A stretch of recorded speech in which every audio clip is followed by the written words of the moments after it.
Ya lo pasó mucho tiempo, hablamos de mi compadre Pedro Laconga, güey, que siempre hablo de él porque sé que él no es puto chillón como los demás.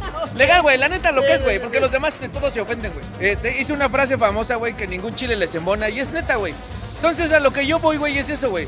Cuando se les chinga una luz, lo que quieren es que te lo reparen en putiza, güey. La neta, güey. Entonces, lo único que ocupamos es, güey, danos exceso de trabajo 2 días, relajado 2 horas, güey. Obviamente, güey. También sean conscientes, güey, de que queremos la verdad, güey.